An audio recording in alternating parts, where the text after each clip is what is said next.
तो चलिए आज की वीडियो में सीखते हैं, कैन एनीवन सेल्फ हील। क्या कोई व्यक्ति खुद से, जैसे आपने अपने आप को हील किया, खुद से भी क्या हील कर सकता है? डेफिनेटली। और मैं ये चीज बहुत ज्यादा बोलती भी हूँ अपने प्लेटफॉर्म पे कि मैं आपको टूल्स दे रही हूँ, आप उन्हें यूज कर सकते हो अपने आप को इम्प्रूव करने के लिए। बिकॉज सारी इन्फॉर्मेशन आज हमारे पास है, आपके पास भी वो सेम बुक्स है, मेरे पास भी वो सेम बुक्स है, वो कोर्सेज है। अगर हम उन चीजों को एक्चुअल में अप्लाई कर पाए, हम अपने आप को हील कर सकते हैं। सो मेरी जर्नी मैंने एक बुक से स्टार्ट की थी। मैं रॉबर्ट सपोल्स्की पढ़ रही थी उस टाइम पे। तो उनका मैंने थोड़ा सा पढ़ा, मुझे थोड़ा सा इंटरेस्ट आने लगा साइकोलॉजी में, न्यूरो साइंस में। एंड देन पढ़ते पढ़ते ये होता है ना, आप एक्सप्लोर कर रहे हो, आपको अपने एरियाज पता चलते हैं इंटरेस्ट के, कि मैं ये वाला मैं एंजॉय कर रहा हूँ एरिया। तो उस तरीके से मैं आगे आगे बढ़ने लगी और मुझे स्पिरिचुअल भी थोड़ा होने लगी। उससे पहले मैं ये सोचती थी कि भगवान है नहीं है, I am confused about it. But धीरे धीरे जब आप ग्रो करते हो, आप समझ जाते हो कि साइकोलॉजी आपको एक हद तक पहुंचा पाती है। अगर उससे ऊपर आपने अपने दिमाग को खोलना है अलग तरीके से, यू वांट कि कोई बड़ी पावर आपका साथ दे, तो वो स्पिरिचुअलिटी पे वहां पे आप इंट्रोड्यूस होते हो। तो भगवान है कि नहीं? डिपेंड आप भगवान की आपकी डेफिनेशन क्या है। आपने क्या जाना? मेरी डेफिनेशन बहुत अलग है, तो मुझे ऐसा लगता है कि डेफिनेटली भगवान है। और भगवान की कोई डेफिनेशन आप नहीं दे सकते हो, बिकॉज भगवान को डिफाइन करना, किसी भी डेफिनेशन को देना, मतलब आपने किसी चीज को सर्कल में बांध दिया है। और भगवान कोई ऐसी चीज नहीं है जिसकी आप बाउंड्री लगा दो। वो बाउंड्री के बाहर भी है, बाउंड्री के अंदर भी है, बाउंड्री के बिना भी है। So you can not define God. अच्छा, आपने ऐसा क्या सीखा उस किताब से कि आप हील कर पाए और आप ओवरकम कर पाए? ऐसी क्या समझ में आ गई बात आपको? ऐसी कोई स्पेसिफिक एक बुक नहीं है जिससे मेरे दिमाग को ऐसे खोला या इम्प्रूव किया। बट ऐसी बहुत सारी इनसाइट्स आप धीरे धीरे धीरे धीरे गैदर करते हो, जिससे आपको समझ आता है आपकी साइकी वर्क कैसे करती है। जैसे जब मैंने साइकोलॉजी पढ़ना शुरू किया था, शुरुआत में जब मैं नई नई टर्म्स पढ़ रही थी, वो इंटरेस्टिंग होता था। अच्छा, इस चीज को ये बोलते हैं, इसको वो बोलते हैं। बट जैसे जैसे आप आगे बढ़े, आपको समझ आया आपका दिमाग एक पैटर्न में काम करता है, कि आप एक तरीके के लोगों से अट्रैक्टेड हो, आप एक तरीके का काम करते हो, आप एक तरीके की थॉट्स आती हैं आपके मन में। सो यू अंडरस्टैंड कि ये कहाँ से चल रहा है। सो तुम उस रैबिट होल में जाने लग जाते हो। तो वो मेरे साथ हुआ कि वहां से मुझे इंसाइट मिलने लगी। और मैंने ये भी नोटिस किया, जैसे आज किसी को कोई प्रॉब्लम होती है माइंड से रिलेटेड, तो हम क्या करते हैं, आप साइकोलॉजी की कुछ बात समझाने लग जाते हैं इंटेलेक्चुअली। एंड इंटेलेक्चुअली लोगों को समझ नहीं आती है चीजें। अगर मैं आपको बोलूं नेगेटिव मत सोचो, आप नहीं सोचो, बंद नहीं करोगे नेगेटिव सोचना।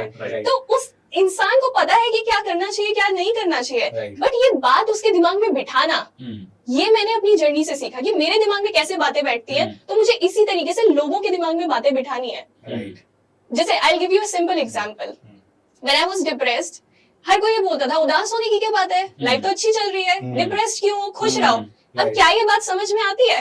नहीं आती। बट मैंने एक कहानी पढ़ी डिप्रेशन पे उस टाइम पे, जो मेरे दिमाग में बहुत अच्छे से बैठ गई और उसने मेरे को हेल्प किया। सो कहानी बहुत ही सिंपल है। एक बार एक बंदा होता है, वो अंडरवर्ल्ड में जाता है, हेल में जाता है। तो जो हेल के राजा होते हैं, किंग ऑफ द अंडरवर्ल्ड, वो उनसे मिलता है। वो बोलता है मैं भूले भटके अंडरवर्ल्ड में आ गया, हेल में आ गया, तो अब मैं यहाँ से बाहर कैसे निकलूं? तो जो अंडरवर्ल्ड के किंग होते हैं, वो उनसे बोलते हैं मेरी दो शर्तें हैं यहाँ से बाहर निकलने के लिए। वन, तुझे कोई अपनी चीज जो तुझे बहुत जरूरी है वो सैक्रिफाइस करनी पड़ेगी। और जब तू यहाँ से निकल रहा होगा, तो वापस से मुड़ के पीछे मत देखियो। तो वो अपनी जो उसको चीज इंपॉर्टेंट होती है, जिस तरीके से वो सोचता है या जो बातें करता है, वो वहां पे सैक्रिफाइस करता है और वो वहां से निकल जाता है और मुड़ के कभी वापस नहीं देखता। अब ये स्टोरी को हम सिंबॉलिकली डिप्रेशन के लिए समझे। अगर आपको डिप्रेशन है, आप उससे बाहर नहीं निकल सकते जब तक आप कई अपनी हैबिट्स को ना छोड़ दो। और डिप्रेशन एक ऐसी चीज है जिसकी तरफ अगर आप मुड़ के देखते रहोगे, तो वापस से आपको खींच लेगा। So it's like underworld, hello. तो ये स्टोरी ने मेरे को, ऐसी छोटी छोटी बहुत सारी स्टोरीज है जो मैं शेयर करती रहती हूँ। राइट। तो हिमांशु जी बताएंगे, खैर ये तो इसके एक्सपर्ट हैं कि ये पैटर्न्स होते हैं, क्या ब्रेक होता है सब। डेफिनेटली, जैसे साइकोलॉजी की हमारी बात हो रही है, तो साइकोलॉजी तो न्यूरॉन्स के कारण ही जनरेट होती है। हमारे ब्रेन्स में 80 बिलियन न्यूरॉन्स हैं और वही न्यूरॉन्स हमारे थॉट्स क्रिएट करते हैं। और जो हमारी प्रोग्रामिंग है वो 5 प्रकार की प्रोग्रामिंग है, उन्हीं प्रोग्रामिंग पर हम ऑपरेट करते हैं लाइफ के अंदर। हम एनएलपी के अंदर ऐसी ही बातें करते हैं। तो जो प्रोग्रामिंग है, जैसे कि आपने कहा कि अगर कोई व्यक्ति है जो बार बार एक ही तरीके के पैटर्न को रिपीट कर रहा है, तो या ये साइकोलॉजिकली ही है और इसको दूर किया जा सकता है। कि मानिए कोई व्यक्ति रिलेशनशिप में आया और ब्रेकअप हो गया, फिर दोबारा रिलेशनशिप में आया, फिर ब्रेकअप हो गया, फिर दोबारा आया, फिर ब्रेकअप हो गया। मतलब जब भी वो रिलेशनशिप में आता है या लाइफ पार्टनर मिलता है या शादी होती है, उसका जो पार्टनर है वो हमेशा वैसे ही मिलता है, टॉक्सिक ही मिलता है, और उसके रिलेशनशिप के अंदर हमेशा लड़ाई झगड़े ही होते रहते हैं। तो क्या साइकोलॉजी कहती है कि स्पेसिफिक पैटर्न्स हैं जो उस व्यक्ति के हैं जिससे वो सेम नार्सिसिस्ट पर्सनालिटीज को अट्रैक्ट कर रहा है, ऐसा कुछ है क्या?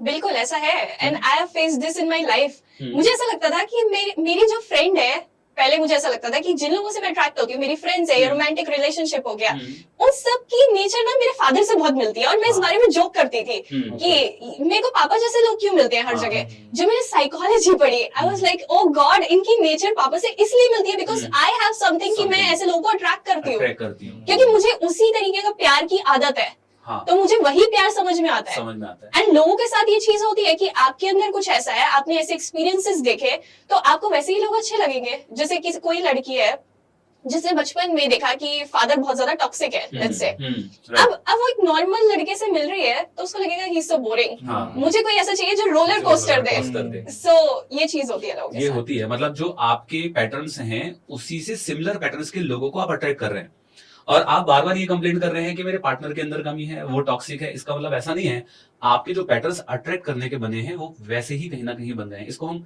मॉडलिंग कहते हैं एनएलपी के अंदर, कि आपके रोल मॉडल्स जो होते हैं, अगर उन रोल मॉडल्स को हम देखेंगे तो उन रोल मॉडल्स की क्वालिटीज को अगर आप लिखेंगे तो उनकी 5 क्वालिटीज और आपकी 5 क्वालिटीज में सिमिलैरिटी मिलेगी जिस व्यक्ति को आप रोल मॉडल मानते हैं। कैसा होता है? बिल्कुल ऐसा होता है।